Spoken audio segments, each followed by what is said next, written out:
Olá, estudantes, professor Luciano, bem-vindos a esta etapa com novos e interessantes recursos para darmos continuidade às atividades de aprendizado para a nossa disciplina.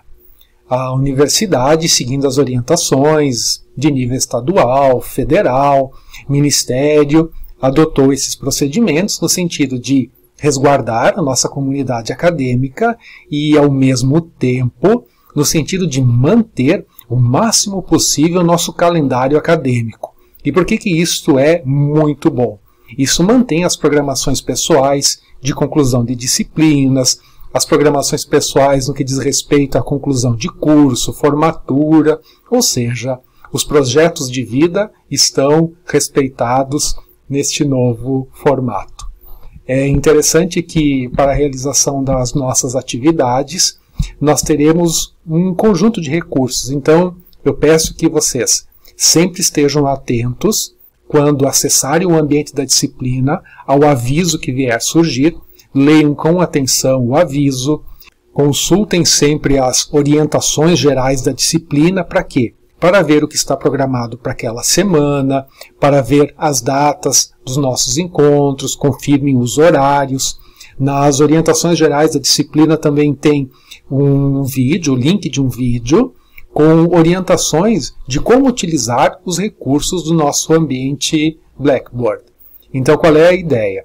Que tenhamos sempre um vídeo de apoio com conteúdo, uma exposição objetiva sobre os temas a serem tratados, um texto de apoio, um recurso visual, se houver disponibilidade de imagens, se for necessário, sons no formato de podcast com gravações e também exercícios para serem cumpridos. Então, no conjunto de atividades, vídeo, leitura, exercícios, imagens e também a nossa web conference, que será o nosso momento síncrono. Por que síncrono? Será um encontro virtual em que professor e acadêmicos estaremos juntos naquela noite, aprofundando alguns dos temas que foram trabalhados, redimindo dúvidas, conversando sobre os exercícios que serão feitos, combinando alguns elementos que possam ser importantes para a disciplina. Professor, se aconteceu de eu não conseguir assistir à web naquele momento, não tem problema, ela ficará gravada para você. O que é muito importante? Assim que possível, assista aos vídeos de cada semana, as webs de cada semana, faça as leituras, os exercícios, conheça o que foi trabalhado naquele período. Se houver a demanda pela postagem de alguma atividade, lembre-se de postá-la, inclusive como forma de registrar a sua participação e presenças. Pode haver a necessidade de ajustes no nosso calendário, isso depende das orientações que serão recebidas por parte da universidade. Então, vamos juntos. Segue mais informações para nós. Então, acadêmicos de estudo do comportamento do consumidor. Vocês vão ver uma imagem agora. Conseguem reconhecer quem é? Pensa um pouco. É bastante famoso. Esta é uma estátua, uma representação do deus Apolo. O deus Apolo para os antigos gregos, para os antigos romanos. Aliás, gregos e romanos, base importante da construção da nossa civilização. Ele personificava, ele representava algumas qualidades. Que qualidades são essas? Ele representava a música, a beleza, a harmonia, a honra, as artes.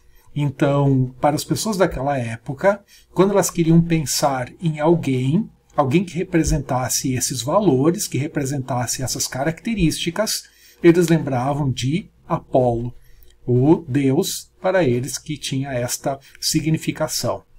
Vamos agora para uma outra imagem. Vamos ver se vocês a reconhecem. Vamos ver, ela está vindo. Quem é ela? Essa também é bastante famosa. Se o primeiro está lá no Belvedere, nos museus do Vaticano, esta aqui está num dos museus mais famosos do mundo, o Museu do Louvre. Reconheceram? Esta é a Vênus de Milos. De Milos porque ela foi encontrada na ilha de Milos. Mas é uma representação, é uma estátua, é uma imagem. No tempo que não existia fotografia, lembremos disso, é uma imagem para representar a deusa, para os gregos Afrodite, para os romanos Vênus. E o que ela representava? O que ela personificava? Ela personificava o ideal de beleza, o ideal do amor. Então, quando alguém pensava, quando alguém tivesse que imaginar que representação existia, que personificação existia para a beleza e o amor, era na figura de Vênus que essas pessoas pensavam. Vocês podem me dizer assim, mas professor, isto é algo tão antigo, será que nos dias de hoje é assim também? Vou projetar uma outra imagem, acompanhem. Vamos ver. Reconheceram quem é ela? Temos aqui uma das mais famosas modelos do mundo. Estamos aqui com a imagem, com a fotografia de Gisele. Mais do que personificar a beleza de uma mulher ou ela ser representante de uma mulher bonita, para muitos a mulher mais bonita do Brasil, dependendo do critério e do grupo que escolhe, enfim, o que ela personifica? Ela personifica uma lista de características. Se estivéssemos agora e eu perguntasse o que ela representa, algumas pessoas responderiam, ela representa uma mulher independente, uma mulher que conseguiu ganhar muito dinheiro, uma mulher que tem projeção e fama internacional, ela tem fortuna que lhe permite fazer muitas escolhas, assumir determinados posicionamentos. Ela é, sim, a representação de uma mulher de sucesso. Ela é tão a representação de uma mulher de sucesso, ela personifica tão bem isto, que esta imagem, esta representação dela, inclusive é explorada em comerciais. Vamos assistir um desses comerciais.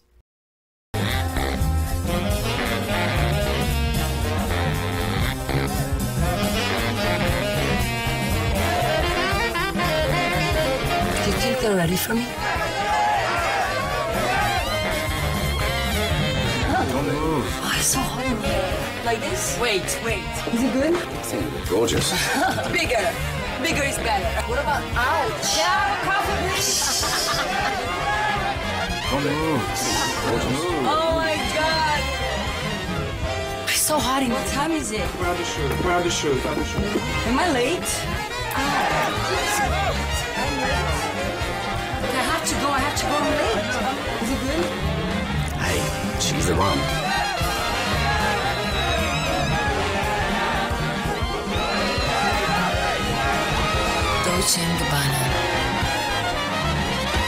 Dolce & Gabbana, the one. O que nós podemos notar no comercial que acabamos de assistir é que esta pessoa, esta modelo, com sua imagem, consegue representar todas aquelas características que haviam sido enumeradas anteriormente. Sucesso, poder, fama, reconhecimento, admiração. Não é à toa que ela foi escolhida como a garota propaganda para este comercial. E agora nós vamos pensar, por que o professor nos trouxe as imagens antigas que personificavam determinadas características, uma imagem atual que caracteriza outras características? É em função do nosso conteúdo, pois já estamos estudando as Buyer Personas. E o que é a Buyer Persona?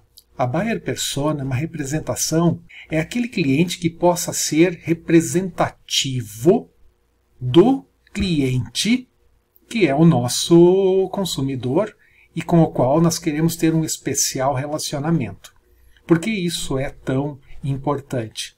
Ora, a partir da identificação deste cliente ideal, eu posso definir estratégias de comunicação, eu posso definir melhor que produtos vou oferecer para ele, que margens de preços poderão ser praticadas, que características eu devo privilegiar no ponto de vendas e também a comunicação ou as formas de promoção que eu vou utilizar para entrar em contato com ele.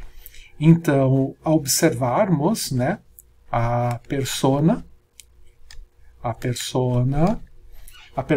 da nossa empresa, nós vemos que existe uma possibilidade de resultados.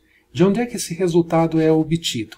Esse resultado é obtido a partir de dados que são reais e com os quais nós trabalhamos a partir ou da média ou da moda. Então nós podemos ter uma média da idade desse consumidor. Pela moda nós podemos ver predominantemente são homens, são mulheres, com o que eles trabalham. O que dá para perceber é que, a partir da definição, das características, da identificação deste sujeito, com dados reais, nós criamos uma representação. Para que isso seja possível, vamos pensar na possibilidade de responder algumas questões. Que questões são essas? Estejam atentos que elas vão surgir na nossa tela. Bom, quem é o seu potencial cliente?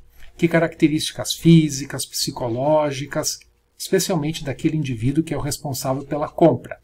É aquele sujeito que toma a decisão e que consome o seu produto, seja ele um bem ou um serviço. Temos que lembrar que existem os casos em que quem faz esse processo toma decisões para atender outras pessoas, por exemplo, crianças ou elementos, indivíduos da família. Uma outra pergunta que precisa ser respondida é: que tipo de assunto, no que esse seu consumidor está interessado?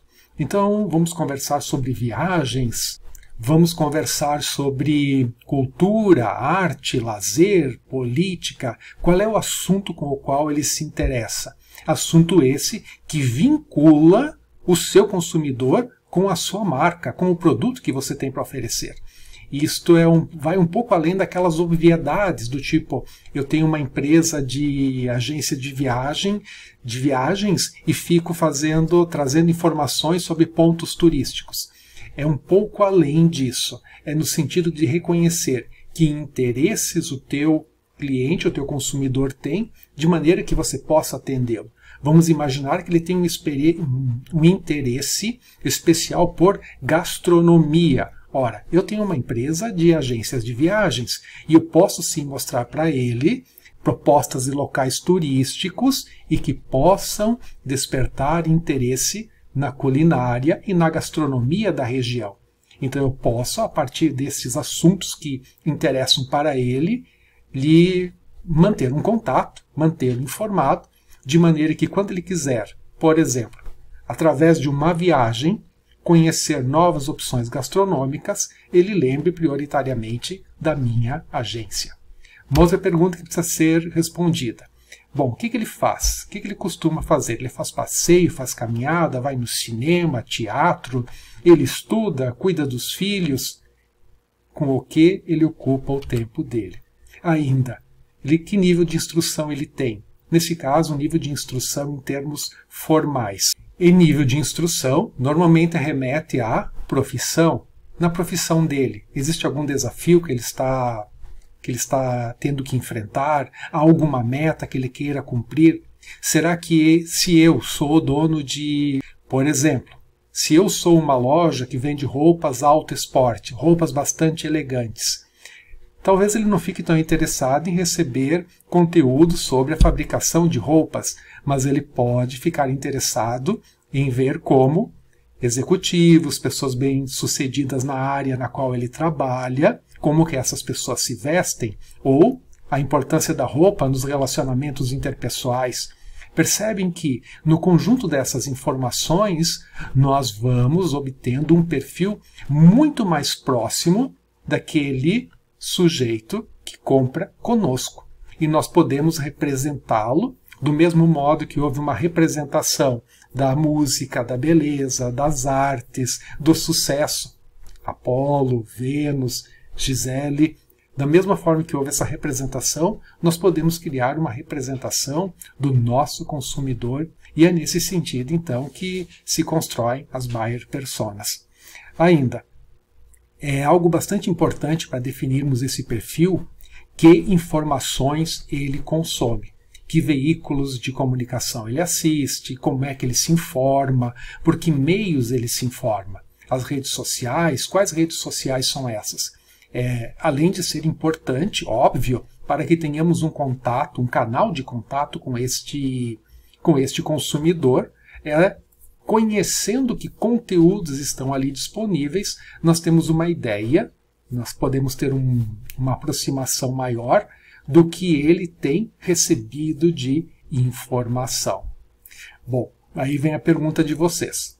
Professor, como é possível, além de ter, como é possível, que informações eu preciso buscar para poder ter as respostas para estas perguntas?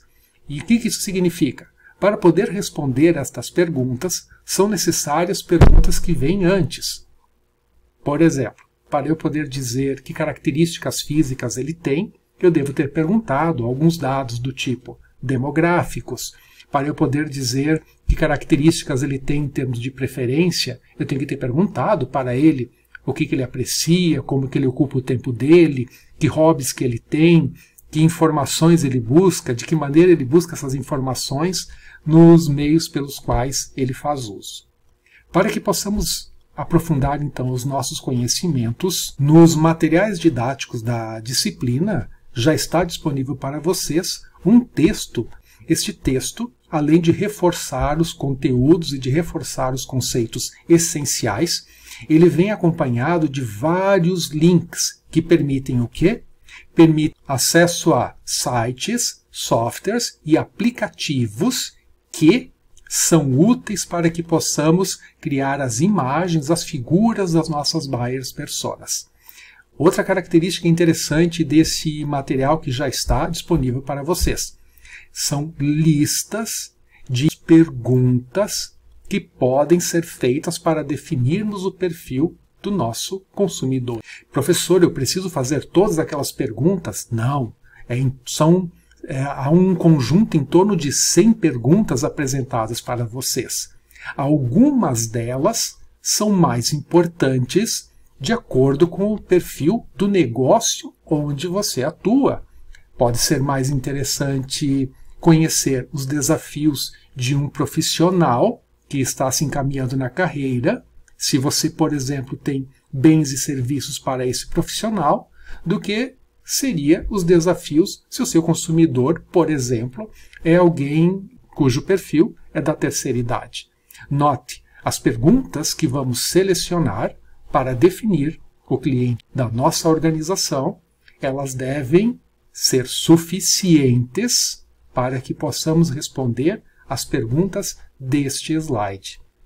Quantas perguntas? Tantas quantas forem necessárias, lembrando sempre que a maioria das pessoas não gosta de responder questionários. Então, ele deve ser grande o suficiente para obtermos as informações e enxuto o suficiente para que as pessoas estejam dispostas a responder. A partir deste momento, então, eu encerro este vídeo concentrado no que diz respeito ao conteúdo do encontro de hoje e recomendo que participem da nossa web para conversarmos sobre esses temas, tirarmos dúvidas, aprofundarmos ainda mais e acessem os materiais didáticos, os materiais complementares, para que vocês possam fazer as leituras, os exercícios e participar das tarefas que estão deliberadas. Para todos que prestaram atenção até aqui, bons estudos. Professor Luciano, até a próxima.